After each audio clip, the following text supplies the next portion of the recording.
Morning बच्चों, आज हम कक्षा 11 का हिंदी का भाग 4 पढ़ेंगे। और इसके पिछले भाग 3 में हमने कबीर के द्वारा रचे हुए साखी पढ़े थे और उसके बाद हमने थोड़ा सा उसका पदावली भी पढ़ लिया था। आज ये पदावली के आगे का भाग, यानी ये पदावली कबीर दास जी के द्वारा रचित है, यानी कबीर दास द्वारा रचित पदावली का ये हम आगे का पद आज पढ़ेंगे। देखिए चौथा पद देखते हैं। हम न मरै मरिहै संसारा, हमको मिल जियावन हारा। हम न मरै मरने मन माना, तेई मुए जिनि राम न जाना। साकत मरे संत जन जीवै, भरि भरि राम रसायन पीवै।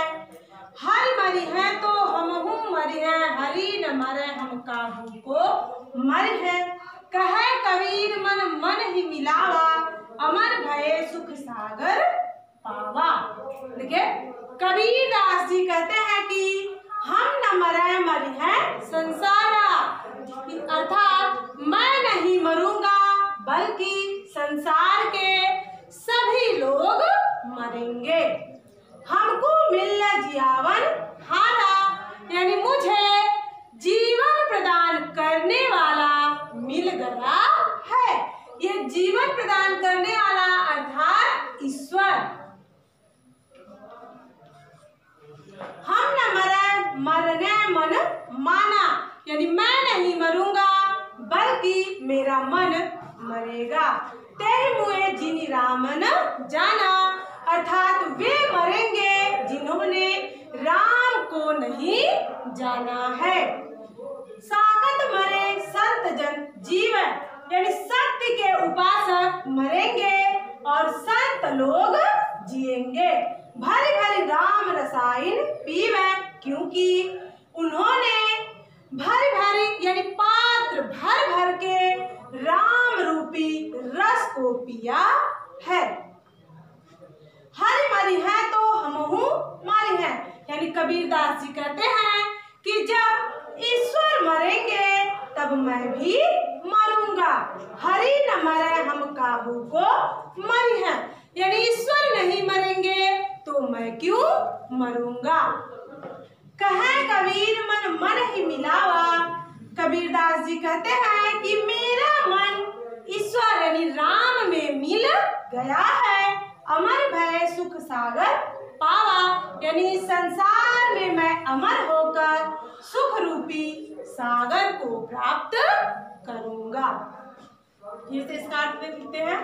देखिए हम न मरै मरिहै संसारा, यानी कबीर दास जी कहते हैं कि मैं नहीं मरूंगा बल्कि इस संसार के सभी लोग मरेंगे। हमको मिला जियावन हारा, यानी मुझे जियावन हारा यानी ईश्वर मिल गया है। हम न मरे मरने मन माना, यानी मैं नहीं मरूंगा बल्कि मेरा मन मरेगा। तेहि मुए जिनि राम जाना, यानी वे लोग मरेंगे जो राम के नाम को नहीं जान पाए हैं। साकत मरे संत जन जीवै, यानी सत्य के उपासक मरेंगे और संत लोग जिएंगे, क्योंकि उन्होंने पात्र भर भर के राम रूपी रस का पान किया है। हरि मरि है तो हमहु मरि है, यानी जब ईश्वर हरि अर्थात राम मरेंगे तब मैं भी मरूंगा। हरि न मरे हम काहू को मरि है, यानी जब ईश्वर ही नहीं मरेगा तो मैं क्यों मरूंगा। कहे कबीर मन मन ही मिलावा, कबीर दास जी कहते हैं कि मेरा मन ईश्वर से मिल गया है और अमर भय सुख सागर पावा, यानी मैं इस संसार में अमर होकर सुख रूपी सागर को प्राप्त करूंगा। अब आइए देखते हैं अगला पद। काहेरी नलिनी तू कुम्हलानी, तेरे ही नाल सरोवर पानी। जल में उत्पत्ति जल में वास, जल में नलिनी तोर निवास। ना तली तपती न ऊपर आगी, तोर हेत कहूँ कासनी लागी। कहे कबीर जे उदित समान, ते नहीं मुए हमारे जान। देखिए कबीर दास जी कहते हैं कि काहेरी नलिनी तू कुम्भलानी, यानी हे नलिनी या हे कमलिनी तू क्यों मुरझा रही है। तेरे ही नाल सरोवर पानी, यानी तेरी नाल यानी तेरी डंठल तो सदैव पानी में ही रहती है। यानी जैसे कोई भी पौधा यदि मुरझाता है तो क्या उसे जल यानी पर्याप्त जल यानी जिसे जितनी जल की आवश्यकता होती है उतना जल नहीं मिल पाता है, तब वह पौधा मुरझाता है। परंतु कमलिनी का तो डंठल सदैव जल में ही डूबा रहता है, फिर भी वह मुरझा रही है। यानी कबीरदास जी कह रहे हैं कि हे कमलिनी तू क्यों कुम्हला रही है। तेरी तो डंठल सदैव जल में ही डूबी रहती है। जल में उत्पत्ति जल में वास, यानी तेरी तो उत्पत्ति भी जल में ही होती है और तू सदैव जल में ही निवास करती है। जल में नलिनी तोर निवास, यानी तू तो हे कमलिनी तू सदैव उस जल में ही निवास करती है। ना तली तपती, ना तो तुम्हारी तल तपती है, यानी ना तो तेरा जल गर्म है और ना ऊपर आग और ना ही तुम्हारे ऊपर आग है। तोर हेतु कहूँ कासनी लागी। कबीरदास जी कहते हैं कि मुझे ऐसा लग रहा है कि तुम्हारा मन जल को छोड़कर कहीं और लग गया है।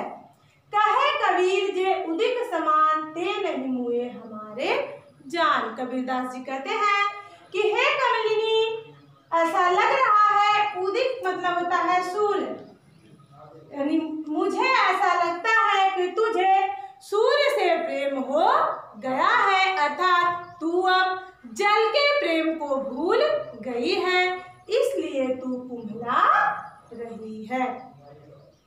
देखिए फिर से देख लेते हैं। कबीरदास जी कहते हैं कि हे कमलिनी तू क्यों कुम्हला रही है।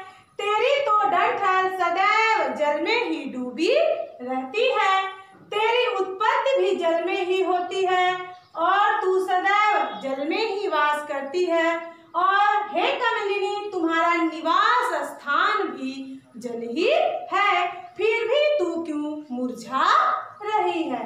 ना तली तपती, यानी ना तो तुम्हारी तली तप रही है और ना ही तुम्हारे ऊपर अग्नि है। तोर हेतु कहूँ कासनी लागी। कबीरदास जी कहते हैं कि तुम्हारा ऐसा लग रहा है कि तुम्हारा मन जल को छोड़कर कहीं और लग गया है। कहे कबीर जे उदित समान, ते नहीं मुए हमारे जान। कबीरदास जी कहते हैं कि मुझे ऐसा लगता है कि तुझे सूर्य से प्रेम हो गया है, इसलिए तू मुरझा रही है। ये भाग 4 था कक्षा 11 के लिए। अब ये पाठ यहीं पे समाप्त हो रहा है और आगे का पाठ फिर भाग 5 में पढ़ेंगे।